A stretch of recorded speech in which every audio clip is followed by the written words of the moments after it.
Assalamualaikum warahmatullahi wabarakatuh. Perkenalkan nama saya Feita Najila Karnisa. NIM saya 2210116168. Saya dari kelas Ekonomi Mikro Islam A. Di sini saya ingin mempresentasikan hasil dari analisis pasar serta biaya produksi pada UMKM Ketoprak Cirebon Batur. Tugas tersebut untuk memenuhi ujian akhir semester Ekonomi Mikro Islam. Selanjutnya saya akan menjelaskan pendahuluan terlebih dahulu. Oke, apa sih biaya produksi? Biaya produksi adalah biaya-biaya yang digunakan untuk mengolah bahan baku menjadi sebuah produk yang akan dijual. Biaya produksi tersebut terdiri dari biaya tetap atau fixed cost. Biaya fixed cost contohnya seperti sewa tempat, alat masak, dan biaya tetap lainnya. Selanjutnya ada biaya tidak tetap atau disebut juga sebagai variable cost seperti bahan baku dalam produksi. Selanjutnya ada biaya marginal atau disebut juga dengan sebagai marginal cost. Selanjutnya ada biaya total atau disebut juga dengan total cost. Dan terakhir ada biaya rata-rata atau disebut juga sebagai average cost. Yang kedua, saya akan menjelaskan pasar persaingan sempurna. Pasar persaingan sempurna yaitu industri yang memiliki banyak penjual dan pembeli dan setiap penjual atau pembeli tidak dapat mempengaruhi keadaan di pasar. Selain pasar persaingan sempurna, pasar juga memiliki jenis lain, seperti pasar persaingan tidak sempurna yang meliputi pasar oligopoli, pasar monopoli, pasar monopolistik, dan pasar monopsoni. Selanjutnya, setelah pendahuluan, saya akan menjelaskan terkait profil dari UMKM yang telah saya wawancara, yaitu UMKM Ketoprak Cirebon Batur. Sebelumnya, ketoprak merupakan jenis makanan khas Indonesia yang berisi ketupat atau lontong, tahu goreng, bihun, dan tauge. Ketoprak juga menggunakan saus kacang dan kerupuk sebagai pendampingnya. Ketoprak Cirebon Batur telah berdiri dari tahun 2010 yang artinya telah menjalani usaha selama kurang lebih 13 tahun. Ketoprak ini memiliki ciri khas yaitu bumbu kacang yang berlimpah dan bumbunya sedikit lebih kental dari ketoprak pada umumnya. Berikut adalah bukti dokumentasi yang saya lakukan ketika saya melakukan wawancara terhadap penjual ketoprak tersebut. Selanjutnya saya akan membahas analisis pasar. Ketoprak Cirebon Batur termasuk dalam kategori pasar persaingan tidak sempurna, yaitu pasar monopolistik. Mengapa? Karena penjual menyatakan bahwa ketika ingin membuka usaha ketoprak, penjual tidak mendapat hambatan untuk masuk pasar karena barang yang dijual terdiferensiasi. Pada daerah sekitar ketoprak Cirebon Batur juga memiliki beberapa penjual ketoprak. Namun, setiap penjual memiliki ciri khasnya pada produknya sendiri, sehingga membuat para penjual memiliki pelanggan masing-masing untuk membeli produk sesuai dengan seleranya sendiri. Dari pernyataan yang diberikan penjual ketoprak tersebut, relevan dengan ciri-ciri pasar monopolistik, yaitu banyak produsen yang menjual ketoprak dengan membuat inovasi sehingga produk memiliki ciri khasnya masing-masing dan kebebasan para penjual untuk keluar masuk pasar tanpa adanya hambatan. Setelah analisis pasar, saya akan menjelaskan terkait biaya produksi ketoprak. Oke, jadi biaya produksi ketoprak tersebut terdiri dari yang pertama ada fixed cost atau disebut juga sebagai biaya tetap, biaya yang dikeluarkan secara tetap. Pertama ada penyusutan gerobak. Jadi harga penyusutan gerobak tersebut, jadi biaya yang saya hitung per bulan penyusutan gerobak. Gerobak tersebut telah digunakan selama 5 tahun, maka dari itu 12 bulan dikali 5 hasilnya 60, berarti cara penghitungannya 1/60 dikali harga gerobak tersebut yaitu 1.800.000. Maka hasil dari 1/60 dikali 1.800.000 adalah 30.000. Selanjutnya ada penyusutan kompor dan kursi. Kompor dan kursi telah digunakan selama 3 tahun, maka dari itu 12 dikali 3 dan hasilnya 36, maka penghitungannya 1/36 dikali harga kompor beserta kursi yaitu 220.000. Maka 1/36 dikali 220.000 hasilnya adalah 6.111 perak. Selanjutnya ada penyusutan alat masak. Penyusutan alat masak tersebut terdiri dari cobek, sendok, garpu, baskom, wajan, pisau, dan spatula. Penyusutan alat masak itu telah digunakan selama 2 tahun, maka 12 bulan dikali 2 hasilnya 24 bulan. Maka cara penghitungannya 1 per 24 bulan dikali harga alat masak, yaitu sebesar 400.000. 1 per 24 dikali 400.000 hasilnya 16.666 perak. Dan jangan lupa biaya sewa tempat yang dibayar per bulan sebesar 20.000. Maka hasil dari jumlah di atas dari hasil jumlah dari total fixed cost tersebut adalah 72.777. Setelah mendapatkan hasil dari total fixed cost, kita menghitung rata-rata fixed cost atau disebut juga sebagai average fixed cost. Cara penghitungannya total fixed cost per quantity, atau disebut juga sebagai produk yang dijual per harinya. Kita masukin terlebih dahulu 72.777 karena total fixed cost-nya sebesar harga tersebut, lalu per 35 karena tiap harinya penjual ketoprak menjual 35 bungkus ketoprak, lalu dikali 30 karena dalam sebulan ada 30 hari. Maka hasil dari average fixed cost adalah 69 perak 311. Selanjutnya kita beralih ke variable cost atau biaya variabel. Biaya variabel adalah biaya yang dikeluarkan tapi tidak tetap. Jadi harganya bisa berubah-ubah karena tergantung dengan harga yang ada, tergantung harga pasar yang ada.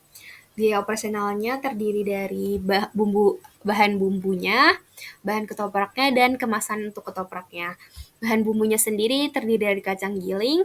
Kacang giling yang digunakan sebanyak 20 kg per harinya. Kacang giling 20 kg seharga 70.000, lalu jangan lupa dikali dengan 30 hari, karena kita menghitungnya per bulan, maka hasilnya 2.100.000. Selanjutnya, bawang putih. Bawang putih yang digunakan per hari adalah 1/4 kilo, maka harga dari bawang putih per harinya adalah 11.000, lalu kita kalikan dengan 30 hari. Hasilnya 330.000. Selanjutnya ada cabai rawit. Cabai rawit yang digunakan per hari adalah 1 on. Harga cabai rawit 1 on adalah 4.000, lalu kita kalikan dengan 30, maka hasilnya 120.000. Terakhir bahan bumbunya yaitu kecap. Kecap yang digunakan setengah botol seharga 9.000, maka dari itu 9.000 dikali 30 hasilnya 270.000. Selanjutnya ada ketupat. Ketupat yang digunakan ada 40 pieces per harinya seharga 96.000 dikalikan 30, maka hasilnya 2.880.000. Selanjutnya ada tahu. Tahu yang digunakan adalah 4 bungkus per hari seharga 25.000 dikalikan ke 30 hari, maka sebesar 750.000. Selanjutnya ada bihun, digunakan sebanyak 2 bungkus, harganya 14.000 dan dikali 30 yaitu 420.000. Selanjutnya ada tauge, sebanyak sekilo yang digunakan per harinya, maka harganya 12.000 per kilonya, lalu dikali dengan 30, hasilnya 360.000. Selanjutnya ada kerupuk yang digunakan adalah sekilo per hari, maka dari itu kerupuknya seharga 10.000 dan dikali 30, maka harganya 300.000. Dan terakhir ada kemasan ketoprak yang digunakan adalah kertas alas coklat setengah bungkus per hari, maka itu 6.000 dikali 30 hari hasilnya 180.000. Selanjutnya ada plastik kresek ukuran 24 digunakan setengah pack per hari juga, maka itu 3,5 dikali 30 karena maka itu hasilnya 105.000. Dan terakhir ada gas 3 kg. Biasanya gas 3 kg tersebut tahan sampai 6 hari, maka itu 23.000 dikali 5 dan hasilnya 115.000. Setelah jumlah total yang kita jumlahin kembali untuk menjadi total variable cost. Maka dari itu, setelah kita jumlahin, total variable cost-nya adalah 7.930.000. Setelah kita menemukan total variable cost, jangan lupa kita buat average variable cost atau rata-rata dari biaya variable. Rumusnya total variable cost per key seperti yang di fixed cost. Cuman bedanya ini variable cost. Maka masukin 7.930.000 per 35 dikali 30, maka hasil average variable cost-nya adalah 7.552. Selanjutnya, kita masuk ke total cost atau biaya total. Total cost-nya, cara menghitungnya menggunakan total variable cost ditambah total fixed cost ditambah total variable cost. Tadi kita telah menghitung total fixed cost-nya sebesar 72.777 perak dan total variable cost-nya sebesar 7.930.000. Maka hasil jumlahkannya total cost-nya adalah 8.002.777 perak. Selanjutnya kita menghitung average total cost. Cara penghitungannya average variable cost ditambah average fixed cost ditambah average variable cost. Tadi average fixed cost-nya sebesar 69 perak 311 dan average variable cost-nya sebesar 7.552. Maka hasilnya 7.621. Selanjutnya kita ke revenue atau penerimaan yang didapat oleh UMKM tersebut. Total revenue-nya rumusnya yaitu P kali Q, price dikali quantity. Price-nya ketoprak tersebut seharga 12.000 dan quantity yang dijual per harinya sebanyak 35. Maka 12.000 dikali 35 hasilnya 420.000. Penerimaan yang didapat oleh penjual ketoprak tersebut per harinya adalah 420.000. Lalu kita kalikan 420.000 itu dengan 30 hari, maka hasilnya 12.600. Penerimaan yang didapat oleh penjual ketoprak per bulannya 12.600. Selanjutnya setelah dari revenue, kita ke laba atau rugi. Kita menghitung agar kita mengetahui usaha tersebut mendapat keuntungan atau mengalami kerugian. Rumus dari laba rugi adalah total revenue dikurang total cost. Total revenue tadi ini sebesar 12.600.000 dan total cost-nya sebesar 8.2.777 perak. Setelah dikurangin, maka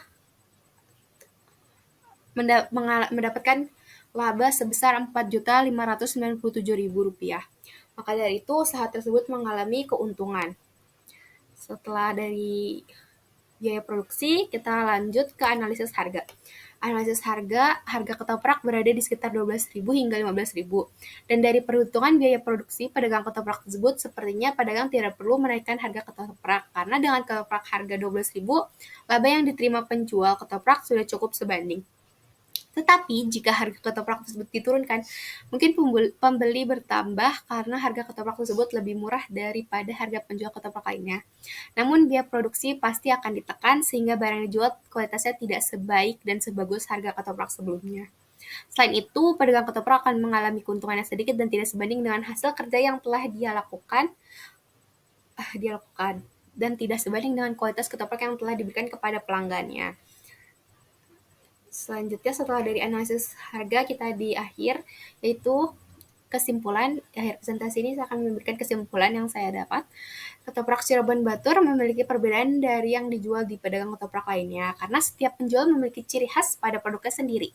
Maka dari itu adanya terdiferensiasi produk. Penjual ketoprak tersebut sesuai dengan ciri-ciri pasar monopolistik, maka dari itu ketoprak Cirebon Batur termasuk dalam pasar monopolistik. Ketoprak tersebut sudah mendapat laba yang cukup banyak untuk tetap menjalani usaha tersebut. Sehingga bila pedagang ketoprak ingin melebarkan usahanya atau menambah pelanggannya, bisa melalui cara penjualan makanan secara online. Dengan begitu akan menambah pelanggan karena memudahkan pelanggan ketika ingin membeli ketoprak tersebut. Pelanggan tidak perlu keluar rumah untuk mendapatkan ketoprak tersebut karena pesanan tersebut bisa melalui online dan diantar dengan cepat melalui ojek online yang ada. Oke, sekian presentasi hasil dari analisis yang telah saya lakukan. Terima kasih. Kurang lebihnya mohon maaf. Wassalamualaikum warahmatullahi wabarakatuh.